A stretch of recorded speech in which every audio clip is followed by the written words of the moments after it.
Hello. Today I will talk about safety. This presentation aims to provide all that you need to know about safety and also to help you become more safety conscious in your daily life. Good safety systems and support only work when people know how to use them correctly. I will explain what the safety and security team does and the various safety issues you should be aware of on campus. So this is what I will go over today. First, what does the safety and security team do? Second, road safety. Third, safety in daily life. And fourth, the KAIST emergency guide. First, let's talk about what the safety and security team does.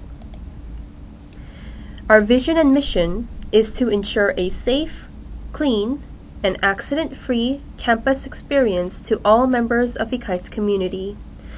In order to do so, we provide safety education, safety checks, and risk prevention.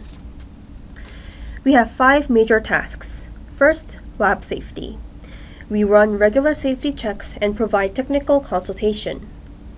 For fire safety, we have a fire control center that monitors smoke alarms and other fire accidents 24/7. We are also responsible for the maintenance of fire safety equipment on campus. For daily security, we manage the Lost and Found Center, card keys, ID card issuance, and entrance locks. We also have a campus police system, which I will go over in more detail later on. I would like to explain the Lost and Found Center.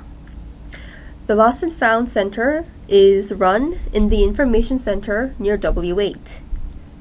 The Lost and Found Center stores lost items and makes a notice for the item on the KAIST portal. Notices are up for a month, and the lost item is stored for 6 months. If no one comes to find the item is sent to the police station. Next, I would like to introduce the campus police. Campus police work in 3 groups and rotate working hours to maintain safety on our campus 24/7. There are 3 patrol cars. The main duty of the campus police is to provide emergency response for fires or other accidents. They also receive CPR training once a year. Another duty is to patrol traffic in the morning and afternoon rush hours. The Safety and Security Team office is located on the 1st floor of the Educational Support Building, or building number W8. If you would like to check a security tape or have lost your student ID card, please visit us. Here are some contact points for emergencies. Please keep these numbers in mind, and please memorize the number for KAIST's Emergency Center, 042-350-0119 or 4000. If you are using your own phone, you should press the entire number to make the call. But for landline phones on campus, simply press 0119 or 4000. Our website is at safety.kaist.ac.kr. You can find online safety courses and other information, and you can also apply for services such as the removal of toxic wastes. Second, let's talk about road safety. The maximum speed for cars and motorcycles is 30 kilometers per hour. Helmets are a must for motorcycle or bicycle riders. Pedestrians are asked to use pedestrian walkways and crossroads. Parking should be done in designated parking areas only. Bikes should be parked in designated bike parking areas, and you must use an anti-theft lock for your bike. Installing reflective panels on your bike is a good way to prevent accidents at night. The on-campus bike shop installs reflective panels for free, so if you have a bike, please visit them. Next, parking. If you do not have a permit, you cannot park in disabled parking spots. The penalty is 100,000 won, so please be careful. This slide is for motorcycle riders. Failing to wear a helmet will cost you 30,000 won in penalties. Boarding too many people will cost you 40,000 won. You should always wear a helmet, not just to avoid a penalty, but for your own safety. Now I would like to share some examples of car accidents we had on the KAIST campus. In July of 2012, a driver fell asleep at the wheel and drove into a tree. It is very dangerous to drive when you are tired. So if you are tired, please take a rest before driving. The photo on the right is a case of drunk driving.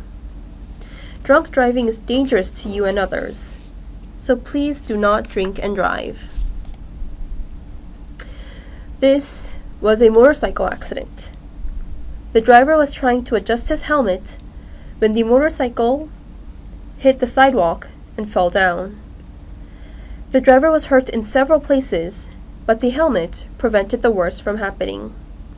When you are driving, please focus on the road.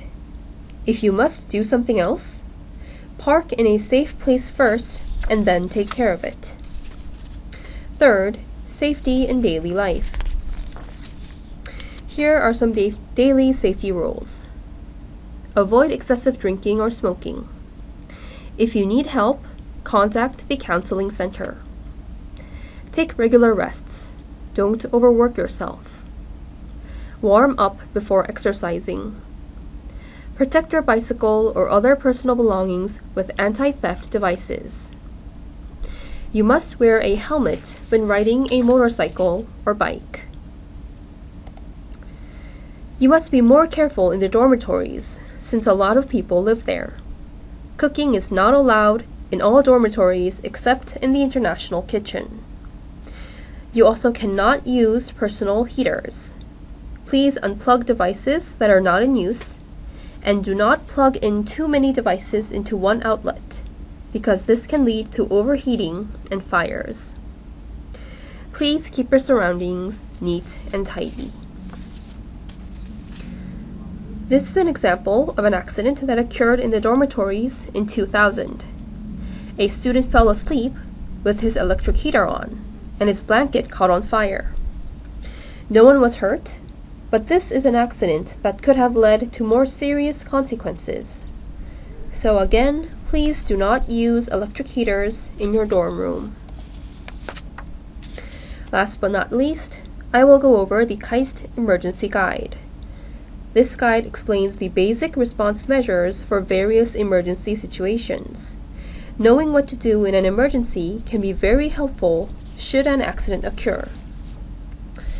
We will go over how to respond in various emergency situations, fire accidents, earthquakes, elevator malfunction, and I will also introduce the assembly points for building evacuation. First situation. What should you do if someone loses consciousness? First of all, do not panic. Second, check for additional sources of danger, and then call the KAIST Emergency Center. Look for people who can help you make the call or if someone knows CPR. CPR is only necessary if the patient is not breathing. If CPR is performed on a person within 4 minutes, the possibility of recovery is 80 to 90%. There are also AEDs on campus.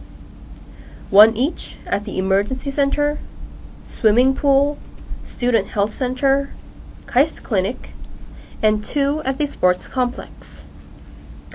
Then call 119 or the KAIST Emergency Center. If there are additional risks of danger, move the patient to a safer location.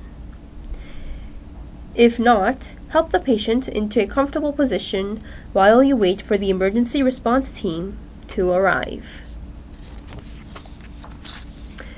What should you do when you or someone is bleeding heavily? First, use a clean cloth to apply pressure to the wound with your palm. If the cloth becomes soaked in blood, put another cloth over it and press harder. When the bleeding stops, wrap the wound tightly with a bandage. If the wound is in the arm or legs, the wound should be placed higher than the heart. Next, call 119 or the KAIST Emergency Center. Okay, so what to do when you are burned? Do not attempt to remove clothing or other things that are attached to the burn. Clean the wound with running water. Cover the wound with a clean cloth to prevent infections, and go to a hospital or make a call for help. Next, let's discuss fires. When you hear a fire alarm go off, immediately evacuate the building through an emergency exit. At KAIST, it is mandatory to have fire extinguishers in all hallways and labs. If a new lab does not have a fire extinguisher, or if the lab fire extinguisher goes missing, contact the safety and security team. When evacuating, shout fire to alarm other people. Please evacuate the building using the stairs in an orderly manner. Do not use the elevators. If there is a lot of smoke, cover your nose and mouth with a wet cloth or several sheets of tissue. Crouch down and quickly exit the building. Once you are out of harm's way, contact 119 and the emergency center. Now I will go over how to use a fire extinguisher. It's very easy to do. First, pull out the pin, aim the hose at the base of the fire, squeeze the handle, and sweep the fire from side to side until the fire is out. One tip, it is easier to remove the pin when you're holding the body of the extinguisher, not the handle. Next situation, earthquakes. Earthquakes are strong for about 1 to 2 minutes. Crawl under a desk or other furniture to protect yourself. If there is no place to hide in, cover your head with a cushion. If possible, open a door or window as an emergency exit and shut down gas and electricity.